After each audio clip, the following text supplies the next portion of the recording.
everyone. Welcome. Today we have the privilege to host Mr. Lionel Shipman for our series on financial literacy. It is a great privilege because he is a financial educator and a motivational speaker with over 20 years of professional experience. He's deeply invested in motivating people to take charge of their financial lives. He hosts a radio show, Shape Your Finances. He has authored two great books, Money Responsibly and Sacred Vows, The Not or Not.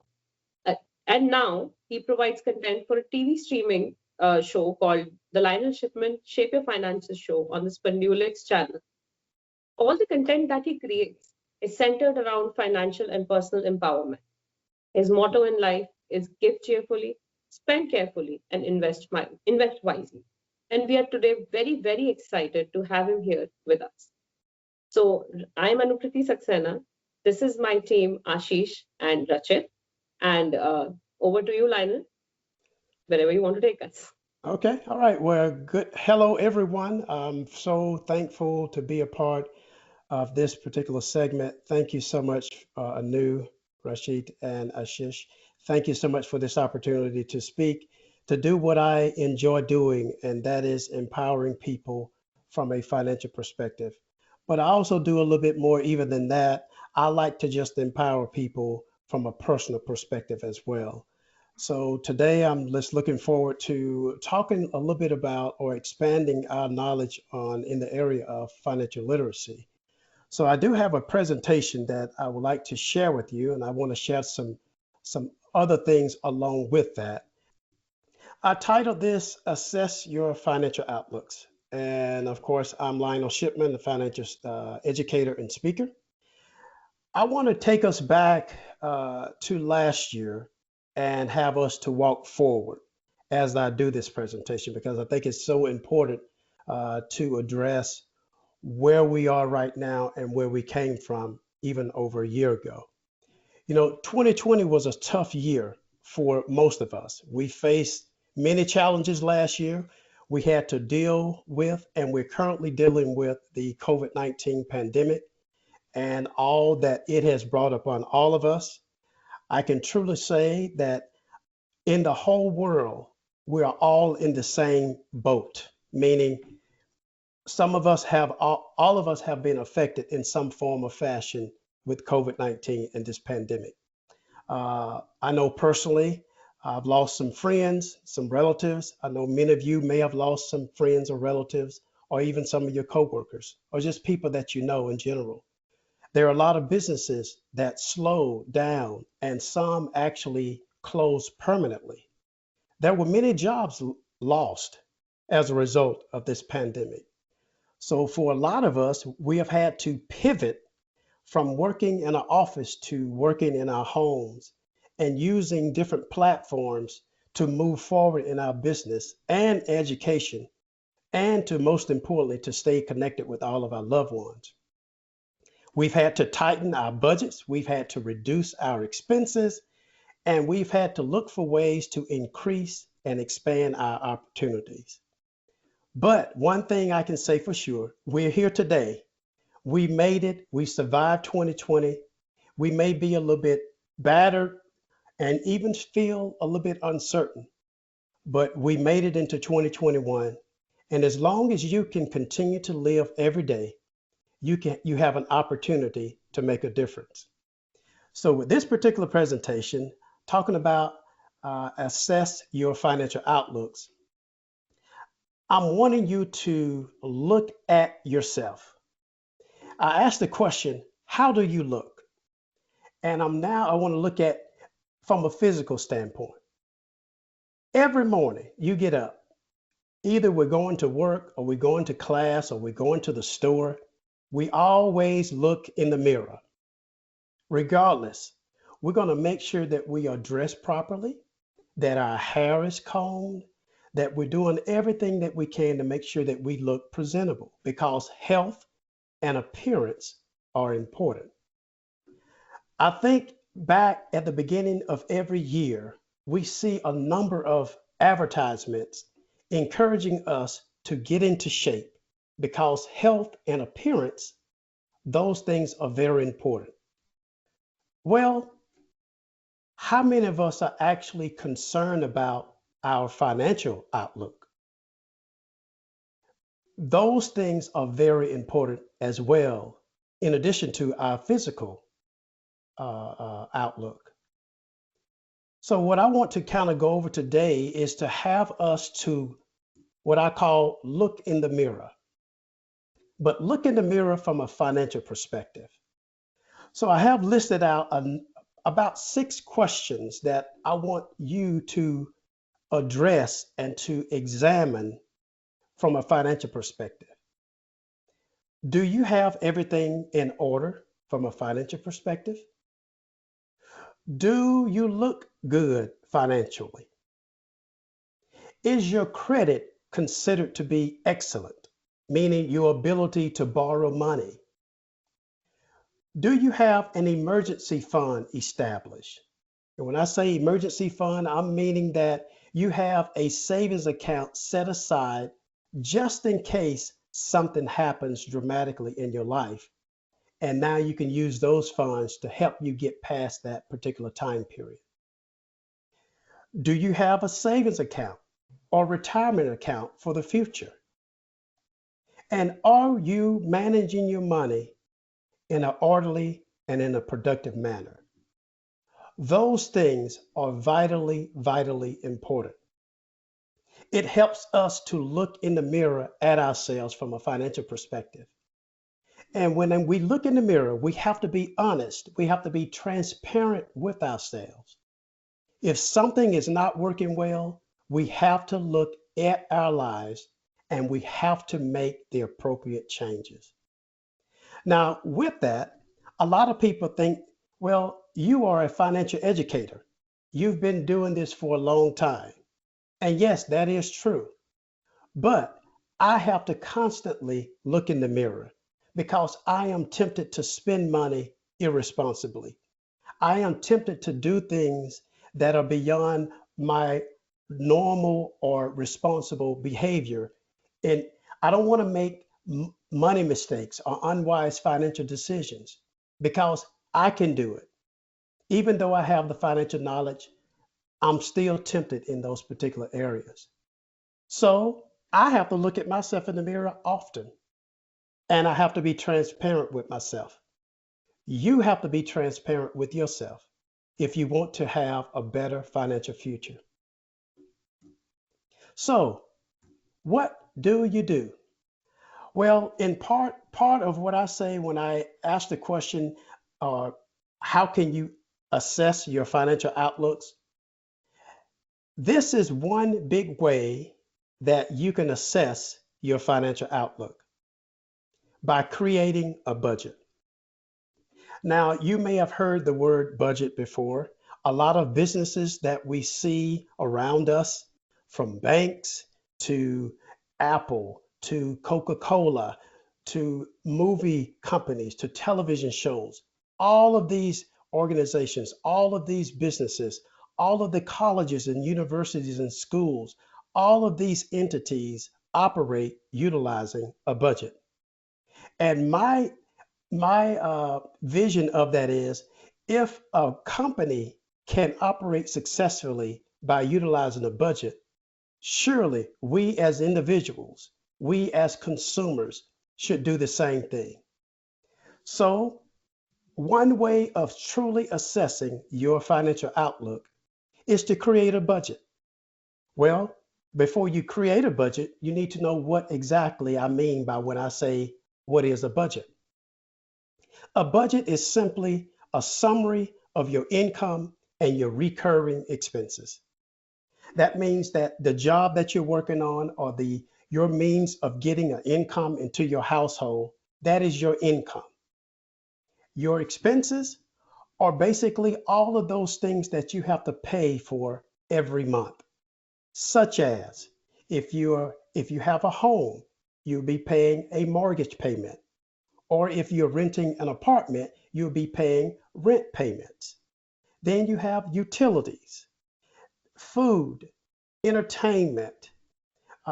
If you have internet services or any other services that are recurring every month, those are things that would be considered expenses. If you have a credit card that has a balance on it and you're paying that balance every month, that could be looked at as an expense because you're paying it every month. So a budget is basically a summary of all of your income, all of your expenses. And I always look at a budget is like a formula. Income minus your expenses equals net income or a net loss. Now I have an example of a spreadsheet, a budget spreadsheet, where you can see that clearly. Let me go to my next point. What is a budget? A budget is simply a guide used to help allocate your money. And when I say allocate, allocate means placing your money where you want it to go. You have the power and the authority to allocate where your money needs to go. And a budget will help you in doing that. And lastly, a budget is a guide that tells you whether you're going in the right direction from a financial perspective. So that's basically what a budget is. Companies and organizations utilize it every day. And it's something that we should be utilizing in our personal lives on a day by day, month by month, and on an annual basis. But let's take it a little step further. Here's an example of what a budget would look like. This is a simple budget spreadsheet that I created that kind of gives you a bird's eye view of what a budget would actually look like. You see there on the screen, I have two columns highlighted in yellow. Each column represents a month. So you have month, let's say month of March and the month of April in this particular example. And it reflects the income at the top and it shows the total income. It shows a summary of all of the expenses that will be normal in a person's life. Or it could be any arrangement of expenses that you may have. So it's not these in particular, but depending upon what expenses that you have, those will be the expenses that will be listed there. Then we sum up all of our expenses. And then you see net income. Net income is determined by, remember the formula, total income, subtract out your total expenses. If you have a positive number, if you have money left over, that is what we call your net income or your net profit. Second column, if you did not have enough money left over, or if you went and you had too much money in your expenses, then you have what we call a net loss. Net losses are not a good thing. We don't want to operate utilizing our lives or utilizing our budget and we're getting a net loss. A net loss is simply saying, I spent too much money in that particular month. So a budget will help you look at exactly how you are spending your money.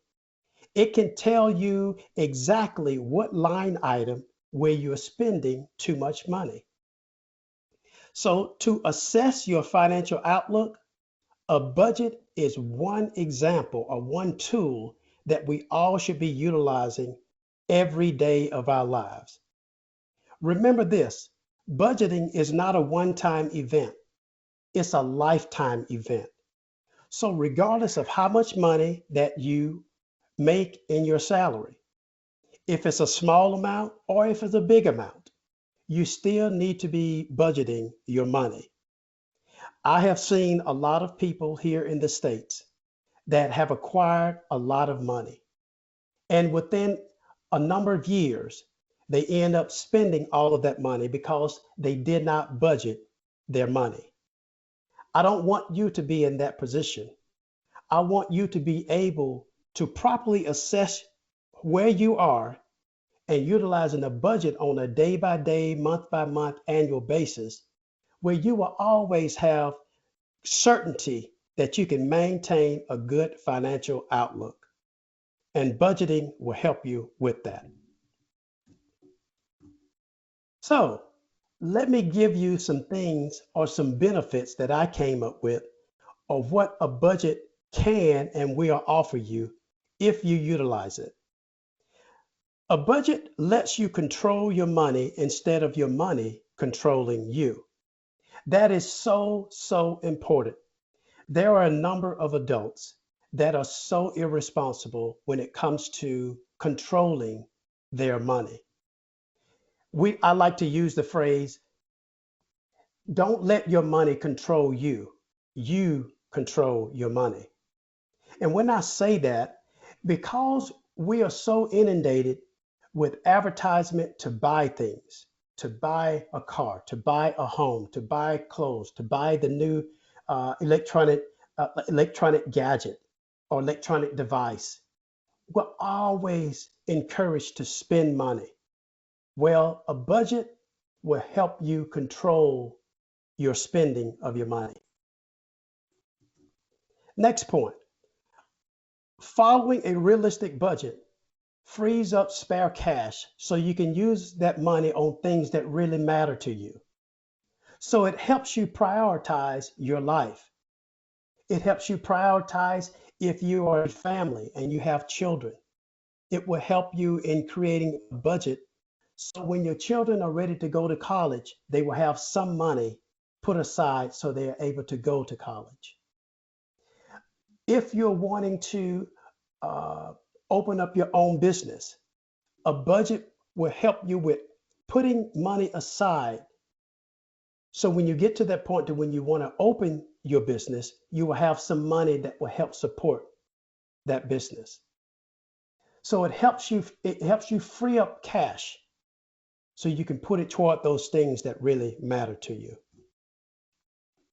A budget can keep you out of debt or help you get out of debt. Now, I know here in the States, and I'm quite sure all over the world, there are a lot of people that are heavily in debt. They have car loans, they have home loans, they have credit cards, they have all student loan debts. They have all this debt that they have acquired over quite some time. A budget will help you in eliminating that debt. It can help you create a debt management plan where you can manage it and pay that debt off. But a budget can also keep you from getting into debt if you utilize it in the right fashion. A budget will tell you if you're living within your means. Let's just say you are making $2,000 a month, but your spending is if your spending is $2,500 a month. With $2,000 in salary and you're spending $2,500 in your expenses, you are living above your means. I want you to live within your means. That means that if you're making $2,000 a month, you should not be spending $2,000 a month. Make sure that your expenses are below what your salary or your income is. That's what I mean when I say living within your means. You don't want to live a life where you're spending money by getting loans and getting credit cards to help fund your life. That's not a life that I want you to have. I want you to be able to have some freedom to live responsibly, but to yet enjoy life to the fullest. And a budget will help you with that. A budget can help you with reaching your financial goals and can help you stay focused on those financial goals. You may have a goal of wanting to buy a home one day, to buy an automobile one day, to put money aside for retirement, to put money aside to go toward investing. You may have money that you want to put aside for college education to further your education or your children's education. Well, a budget can help you reach those goals, and it can help you stay focused on reaching those goals. It can help you prepare for unexpected expenses or emergencies. From time to time, if you have a car or if you have a refrigerator, other appliances, television, even down to a cell phone. Those things are going to break down from time to time. They're going to need to be repaired. Well, if you're operating utilizing a budget will help you plan for those unexpected expenses or unexpected emergencies. Even if you lost your job, you heard me mention earlier about having an emergency fund. Well, utilizing a budget can help you fully fund an emergency fund just in case if you lost your job or something traumatic happened to where it was an unexpected expense or some type of emergency, you have money set aside to take care of those things as opposed to having to go out and borrow that money. A budget can help you stay focused on the problem areas of your spending. Like I said earlier, we're inundated with a lot of advertisement to spend money, to enjoy life, to do what you want to do, you only live once mentality.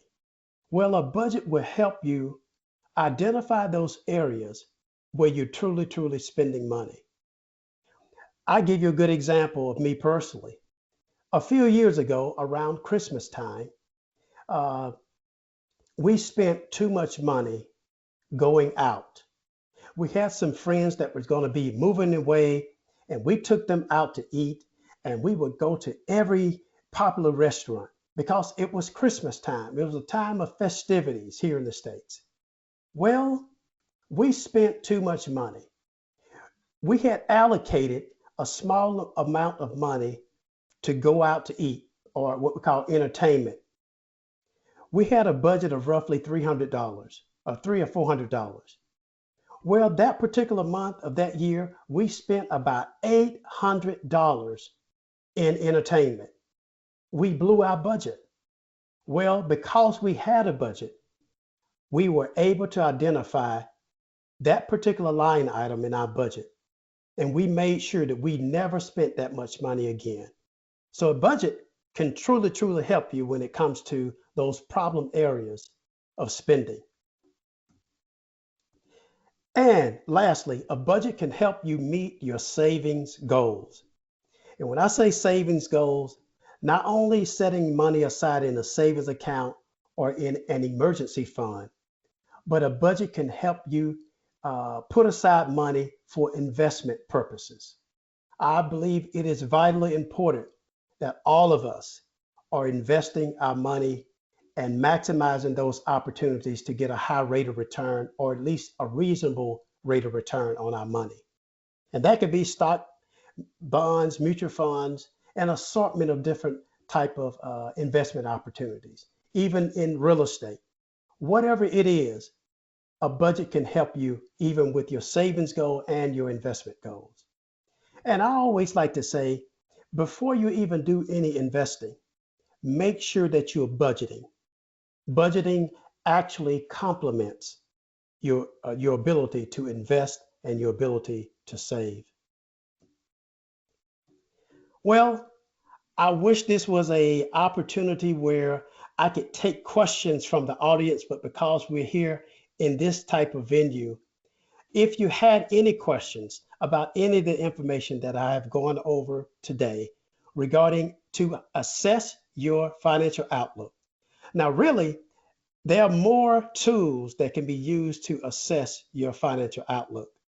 I only use one in this particular segment, and that is budgeting. In a later time, hopefully I'll be able to address one or two more tools that you can utilize to fully assess your financial outlook so that you can live life to the fullest, so that you can have a great impact with your financial outlook. And now I'll turn it back over. Uh, Thank you so much, Lionel. This was very generous of you to make the offer. And actually, I think we as a team would have a couple of questions if you're okay with that. Yes, please. All right. Uh, and please know that we would love to take you up on the offer sometime. Okay. All right. So, first question that I have for you is from Ashish. He's facing the microphone issues. So his question is that as you must be facing it yourself, budgeting requires a highly consistent effort, right? So how do you keep that consistency up? Like how does it motivate you to keep that up month after month, week after week? My motivation from budgeting, uh, when I can see progress, when I do all my calculations week by week and month by month, and I can see that I have more money this month than I had the previous month, when I see that my emergency fund is increasing, my savings account is increasing, my investment account is increasing, that's part of my motivation. In addition to that, when I'm able to achieve those financial goals, I love to go on vacation with my family every year. We try to take some time, a week or two out of the year, to relax and have fun. And on my radio show, I talk about it often. I love to cruise, my family and I. So whenever we cruise to the Caribbean, but before we even do that, a budget allows me to see how enjoyable our vacation can be, meaning the number of different activities that we can take part in. So the benefits keeps me motivated to continue budgeting. I can see the tangible benefits of budgeting, and that's what keeps me motivated to continue to do that. To be honest, sounds a lot like keeping up with your exercise. So Exactly. yeah, Exactly. Yeah, yeah. I mean, because we want to make sure that our health mhm, is the best that it can be physically. I mentioned earlier our appearance. We want to make sure that we look healthy, not just from everybody else's standpoint, but I want to see that my own body looks great, that I'm right. in good shape internally and externally. So my motivation there is I have to do the hard work. I have to get up. I have to eat right. I have to exercise, even though I don't like always exercising, but it's something I have to look at the long term. I have to look at the destination. I have to look at the end goal. And budgeting is the same way. Certainly, I can absolutely relate now to what you're saying. Thank you for putting it in such layman terms for us. Actually, I have one question for you. It's more towards the general umbrella of financial literacy, if you're okay with that. Yes. Uh-huh. Right. So, actually, today you were talking to us as an expert who has such vast experience in this field. But you must have started somewhere, and probably it was with your budgeting exercise. So, what I wanted to know was what sort of challenges did you face on this journey to becoming an expert, or actually, while you were trying to become an efficient investor itself? And what sort of challenges do you see people around you who are on this journey face generally? If you could throw some light on that. Okay. Challenges. Now, of course, challenges can vary from person to person. Uh, I like to use myself as an example, as some of the challenges that I've faced, some of the struggles that I've had over the years. I mentioned earlier about we are inundated from advertisement, from television, from even now from social media to have a particular life. We see it on television when we see the expensive cars or the luxury cars. We see entertainers on television or in movies and what they have. And we pressure ourselves in trying to mimic the life that we see in the advertisement and on television. So, one of the challenges for myself is I'm an individual. I can't live my life based upon the person that I see on television. There may be some things that I can take from them from a learning perspective that I could probably apply to my life, but I should not aspire to be exactly like that person because I'm an original. And it took some time for me to get to that point to say that I want to live my life, or I want to have my quality of life based upon my goals, not the goals of other people. So one of the biggest challenges that I faced is I cannot live my life based upon other people's expectation. I have to create my own expectation. I want my family to be healthy physically, but I want them to be healthy financially. I want my children to be healthy financially. I have an 18-year-old and I have a 20-year-old, two daughters. I have been teaching them about finance and money since the age of 6. Now they have those skills within them, but they are being challenged every day through social media to spend money, to mimic the people that they see in the movies or in advertisement. So to me, that has been one of the biggest challenges is to not allow other things to influence me to be irresponsible with my money. I have to live life based upon my financial goals. I have to create some expectations within myself that I won't allow the the the management of other people with their money. I can learn from them, but I have to be very careful that I do not make some of the same mistakes that they are making and that they have made.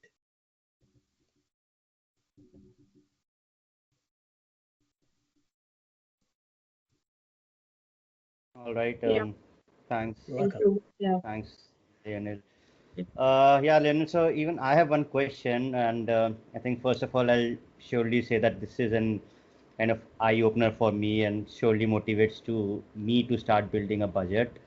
I think you mentioned that people are tempted to do things irresponsibly and take unwise decisions, right? So, my question is, if budgeting is such a basic thing and a very important aspect in life, then why do people ignore such an important aspect of life? Like, is it because of lack of awareness, or they are careless? Like, I just wanted to understand based on your conversations with a lot of people that you have done.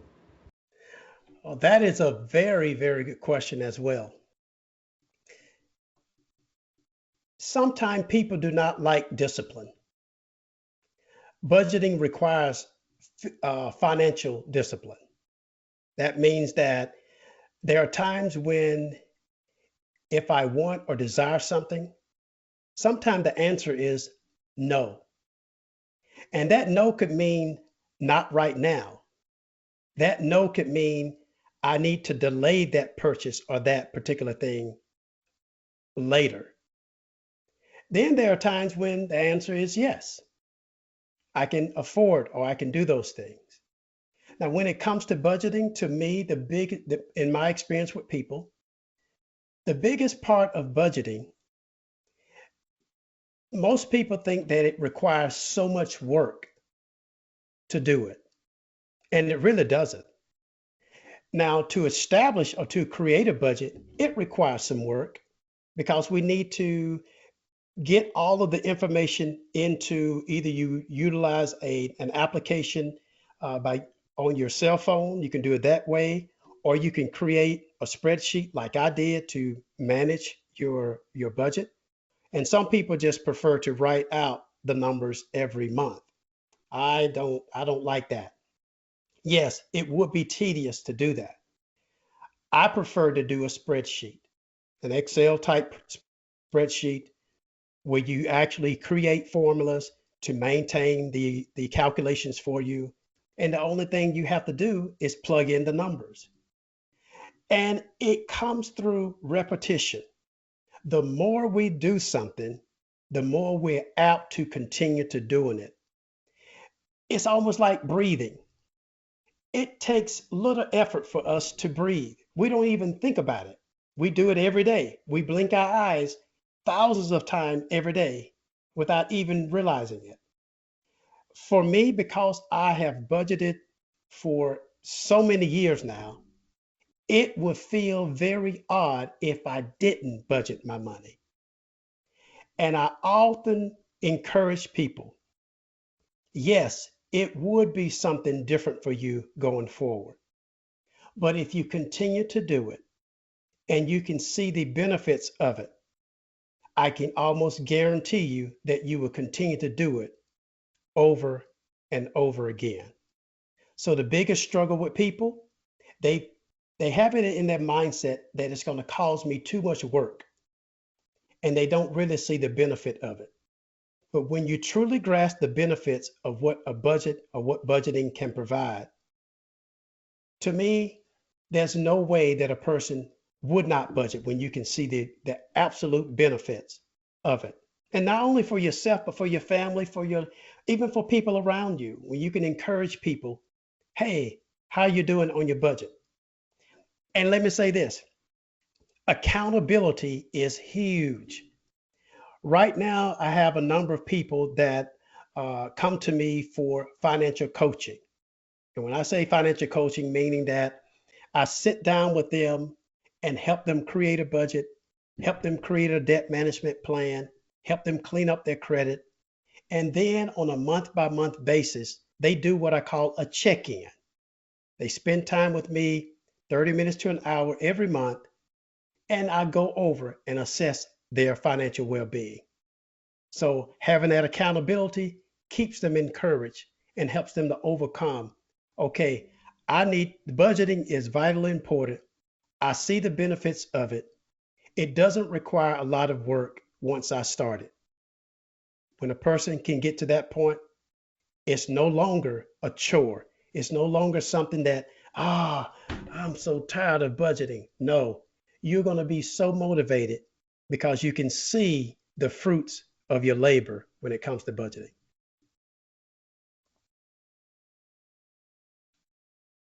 All right. Yeah, that I think answers my question. And I have one more question. So, Lionel, you mentioned that on a Christmas Eve, you went for a very lavish celebration with your family, friends, and everything, right? So, my next question would be, I mean, like, if I try to have a budget, right, does that kill my desires? Because I would be constantly looking at my budget and say, hey, I cannot go to 4 to 5 restaurants on a Christmas Eve, or I mean, like there could be a lot of things, right? So, uh, what's your point on that? No, a budget will tell you what you can do. It doesn't tell you what you can't do. That's the mentality that I've had to get people to look beyond. A budget will help tell you what you can do. Focus in on what you can do, not what you can't do.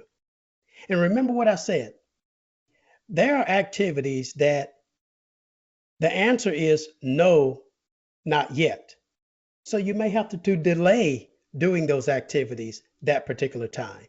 So instead of having all of the festivities going on in the month of December with Christmas time, instead of doing 10, maybe you should look at doing 5, but make those 5 most memorable and financially responsible as you can. I look at it that a budget every year, like I mentioned with the cruise vacation, a budget not only tells me if I can go on a cruise, it tells me what I can do on the cruise. A budget tells me, if I want to buy a new television, I can buy this particular type television. So it tells me what I can do. For years, people have looked at what I call the negative side of budgeting as opposed to the benefit side of budgeting. It's by human nature that a lot of times we don't like to be disciplined. Discipline has benefits. Focus on the benefit. Yes, I think about a new one she mentioned about exercising. Who likes to run a mile and a half every morning? Who likes to do 50 to 100 push-ups every morning? Who likes to do sit-ups? Who wants to get on a machine and run and exercise and do all these different? Who wants to do that every morning? But we do it because it's improving our health. I've learned to change my diet over the years.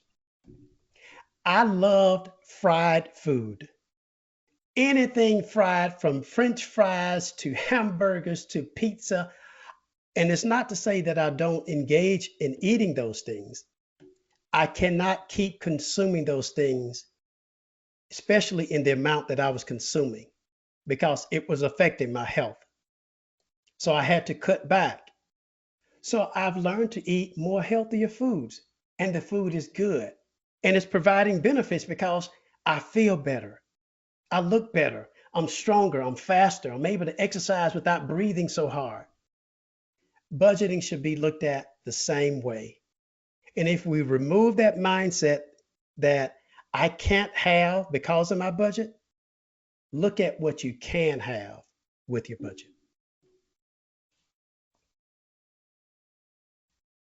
All right, thanks. I think I'm done for the questions. Okay.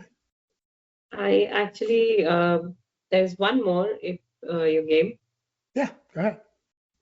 Right. So, Lionel, when I was listening to you, what I thought was spending comes so naturally to us. Nobody tells us that when you start earning, you have to start spending, right? So, but saving and investment, that's not something that comes naturally. Do you think the education systems in general, all over the world, can they do something better to put that in a child's mind that, see, money is not just for going out and spending? Yes. Education is very, very, very important. I know that over the years, there's been a focus on what they call the STEM program: science, technology, mathematics, those types of subjects. Those subjects are vital in our world today. So are finances. If we cannot manage our money responsibly, we cannot prosper and do well in life, not just for ourselves, but for other people.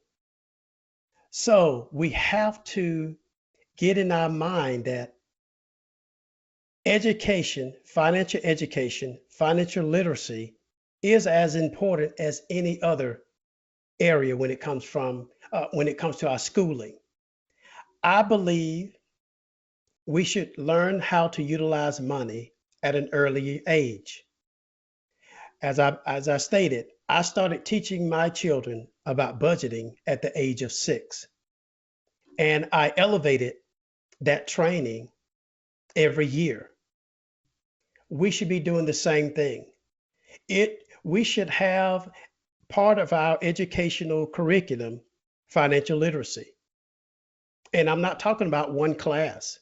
There should be multiple classes that are offered. There should be classes offered in the elementary level, middle school level, and high school, even into college. There should be mandatory mandatory financial education, because we are going to become adults one day. We're going to become consumers. We have goals and aspirations to become entrepreneurs, to become family. We want to have a family one day.